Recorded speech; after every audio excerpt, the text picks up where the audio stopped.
1896, Bjorn Lomborg.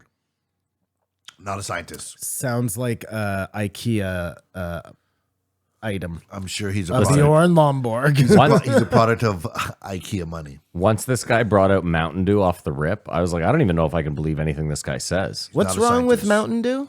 What isn't wrong with Mountain Dew? Are you fucked? Well, you drink Coke, like. Yeah. So what's the difference? The poison I'm putting in my body has a flavor that is worth poisoning your body for. What do you mean, no? No. Coke is bitter. Would you imagine Randall Carlson with a big bottle of Mountain Dew beside him? Of course. Yes. Okay. Of course. Okay. Yes. I understand the flavor profile you're talking about in Mountain Dew, but There's no Mountain Dew's nice way to. fantastic. There's no nice way to say what I'm about to say. Randall Carlson seems like a real piss bottle type of guy, doesn't he? Like, am I crazy when I say that? Like he's pissing in a bottle? Yeah, like he probably has a desk that is just covered in garbage, and that somewhere in that mess is a bottle of piss That he forgot about. where he was too lazy to. Yeah, All right. Let me get high here. The blue bin does nothing. well, in Ottawa it does nothing. No, I'm pretty sure Okay, he you wasn't think it's referring okay. to Ottawa. You're talking about recycling? Yeah. Hold on. Some things do get recycled. Yeah, but Not in Ottawa. it does nothing to In Ottawa, some things do get recycled. It Like is what? just not very many of the things that you think you're most recycling. doesn't. Some and most doesn't. I just like the facade of like they're making us do this thing, when in reality they're like, but we're just bringing it all to the same place and dumping it in the same place. Like, but you guys, it's like a weird fucking like you. I hope you guys feel good about what you're doing because we're just sending it to Indonesia and like dumping it in the ocean. Yeah, Like we don't give he a sends fuck. it to Indonesia and China because they're like, you don't have the heart, whatever. They just Yeah, dump. yeah. China's like, we'll dump it in the ocean, no problem. No Yeah. feelings, man. Like They're like, we'll even put it in a current where it ends I up back in understand. Vancouver. It's like going to someone to shoot your dog or something. Yeah. Unbelievable. And then they just burn it. Oh, yeah. That's what we should do, is burn it. Well, Simon's been saying that forever. They burn it and they turn it into energy. Like they're not just burning it. Huge, but it should all be like burnt. I'm not gonna lie. With You these can scrubbers or whatever. What he's saying is that the burning it frees up so much space and whatever that it's way better for the environment in the end. I'm dead serious. You could go back like 150 episodes and you'll hear Simon say, we should just be burning garbage for energy. I say I'm not it, kidding. I say it all the time. I know. Amsterdam does it. Like I know. I should do it just too. was giving Yeah. you your Thank you, man. I appreciate your that. just desserts. My just desserts. His whole angle was problem benefit ratio. Yeah.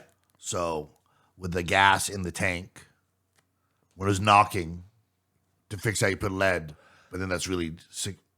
So measures that you do, primarily getting rid of fossil fuels to clean the place up. He thinks the ratio isn't there, but there's lots of other things we can do. Well, I mean, nuclear is the perfect example, right? Like, if you look at the ratio of good compared to the bad, that chart would be like way right? There's been 3 accidents. Yeah, but he also pointed out, he was like, those accidents were absolute monstrous disasters. So it is a weighted thing, of course. Yes. But again, they were caused by like obvious human deficiency, you know? Listen, the 60s was probably not the time to be building nuclear reactors.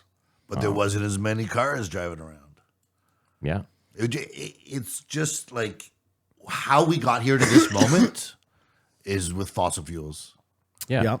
And to think we will continue our meteoric rise to technological No, but this utopia. guy, yeah, you've been pushing this for months. But he also said, Kamar, he was like, we would be crazy not to invest a ton of money into new green technology. And he said, most of it's not going to work, but eventually someone will come up with something, some alternative. And he said, Factor. And we say that all the time. Exactly. Technology. X factor. And X that's what it's- factor is going to make it so that there is no more pollution. And I think the fossil fuels get us faster, the X factor, than the chipper choppy. No, I didn't. I disagree. Yeah, like that's you're fine. talking about That's mass fine. computing at this point. That really, do we need fucking fossil fuels for that to make a computer run?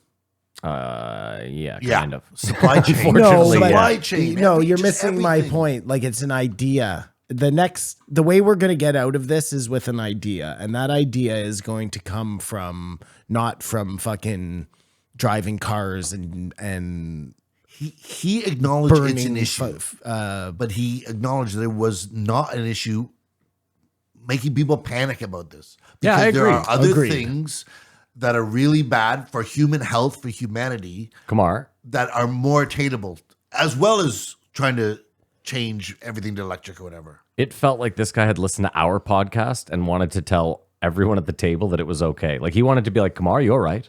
Matt, you're right. Simon, you're right. Every one of you is a little right.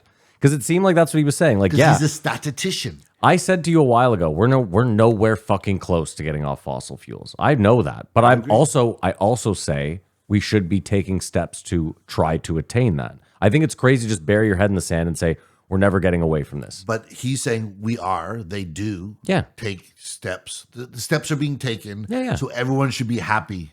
Listen- We're doing the right thing. But this alarmist panic, this guy was brought in because of the painting. Yeah. And this happened just in BC. yeah, with today. maple syrup. And the glue on the wall. I also, it dawned on me that you might think I'm a climate alarmist. I'm not. I don't like, I think we should be taking the right steps, but I'm not going to rallies. I don't post on. Yep. I just, when I say this to you, I do genuinely think that corporations and the government need to make sure that everyone is taking steps in the right direction. I know we're going to use fossil fuel for a while. People's panic is unproductive. Kamar's basically angry at electric cars. That's what it's this switch over to electric cars. That's where it's going to cost the common man money. Everything else, Matt's exactly right. Like just force Amazon to pay their share of whatever you're trying to get them to pay. That covers all the money you need anyways. It should have nothing to do with us and driving electric cars because we know that is such a tiny little drop in the bucket. All of the cars combined isn't one ship bringing over your sneakers from China. Like, Well, and he said what I said a while ago, that he was like, the U.S. is only 12% of the world's pollution. So even if the U.S. tomorrow became completely carbon neutral, the problem has not even fucking Right, been but close to going away. I'll just fight back a little there with you have to do it here first. If you don't Yeah. do it, nobody is going to do it. And when you do it here, that forces the hand of Europe and it forces the hand of some other places. And eventually you get to a I agree. more than less type of situation. Look, the U.S. has always been a lead by example nation. So I agree with you totally. But I also know that, like, you know, like he said, developing nations, they're like, yeah, we don't give a fuck. We're trying to we're playing catch up here big time. So